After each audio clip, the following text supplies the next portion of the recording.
Hello everyone. In this video, we will look at the relationship between the game and the movie.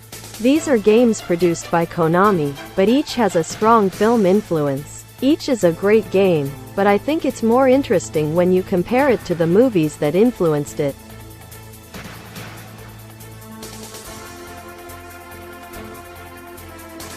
Before we cut to the chase, let's take a look at the transition of these three works. Snatcher, Policeknots, and Metal Gear Solid were produced in that order, and we can assume that they matured in that order. Before the three works, I would like to introduce Metal Gear, which was released for the Nintendo Entertainment System. This is the game from which Metal Gear Solid originated. The content of carrying out missions without being detected by the enemy has been around since then.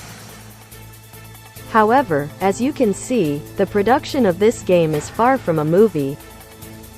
Hideo Kojima, who was responsible for the production of the three games, produced Snatcher as the first game with a cinematic presentation. It is a big change from the Metal Gear mentioned earlier, and although it is a game, the composition, images, etc., are cinematic. Policeknots is a further evolution of the Snatcher. The detailed production, including images and sound, is now more cinematic. Kojima also said that he created the Policeknots as a way to close out the project, since the initial Snatcher for the PC was unfinished. Perhaps that's why we see many similar performances in Snatcher, Policeknots, and Metal Gear Solid. The Metal Gear Solid series that followed became a very popular series, with the latest installments being made until recently. In recent years, the Metal Gear series has become a highly cinematic prototype. The first Metal Gear was a game that didn't resemble a movie, but it evolved over the course of various game productions. Considering that this process has led to the popular success of the Metal Gear Solid series in recent years, it makes playing Snatcher and Policeknots all the more interesting.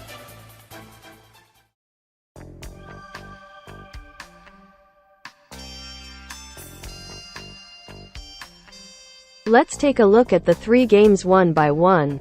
We will start with the earliest Snatchers. It is well known that Blade Runner is the movie that Snatcher was modeled after.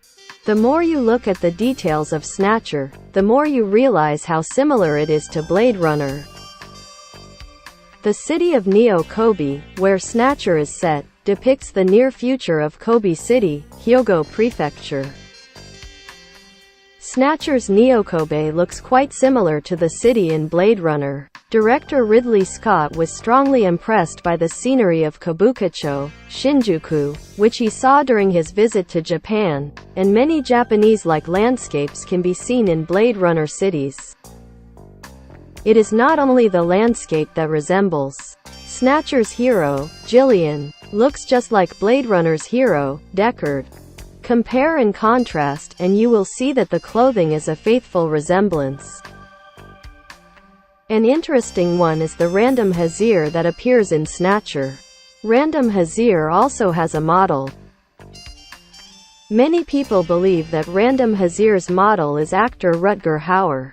The reason for this is that Rutger Hauer plays Roy Batty in Blade Runner. But you can find someone more like Random Hazir in a different movie than Blade Runner. This is Fade Lausa, played by Sting in David Lynch's film Dune. Not only do they have blonde hair, but even their outfits are identical. He also looks like Rutger Hauer in Blade Runner, but when you compare their costumes, etc., he clearly looks more like this one. Next is the Policeknots. The Policeknots was launched in 1994, 6 years after Snatcher.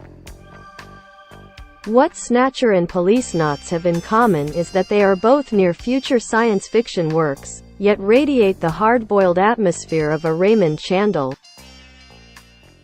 The setting, in which only the protagonist is old-fashioned, is similar to Robert Altman's The Long Goodbye.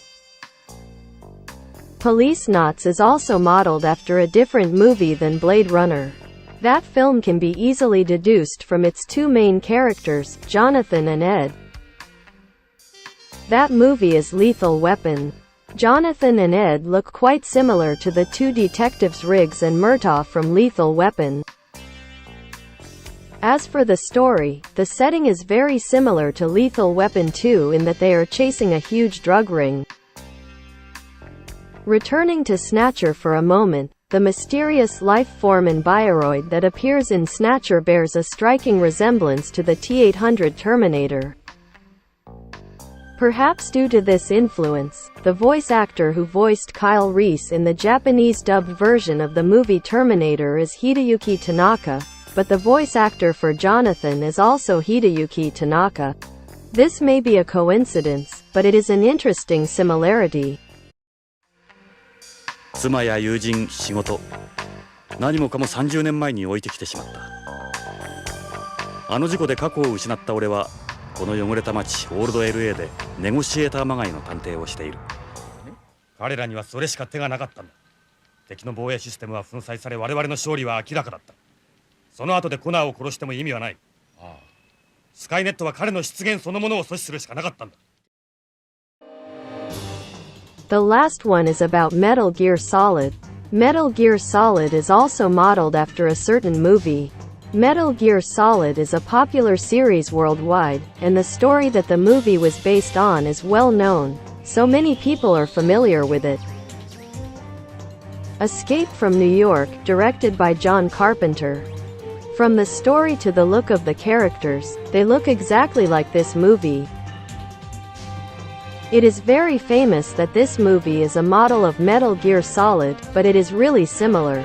The main characters look alike to each other and to their appearance, but even their names are similar.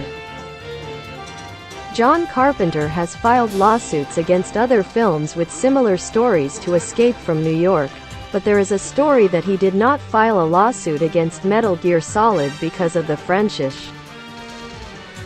If it weren't for the generous treatment of director Carpenter at the time, Metal Gear Solid might not have become such a popular series. The Great Escape starring Steve McQueen is another movie that greatly influenced the game. The common thread of the stories is that they are mainly covert actions to avoid detection by the enemy, relying on firearms as little as possible. In addition to the two films discussed here, there are several other films that have influenced Metal Gear Solid. It may be part of the fun to consider them.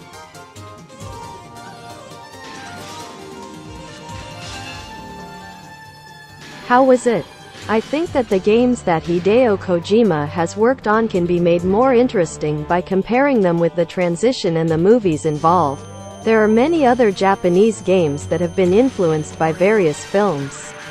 In this channel, I would like to give some words of wisdom about the story behind such a classic game.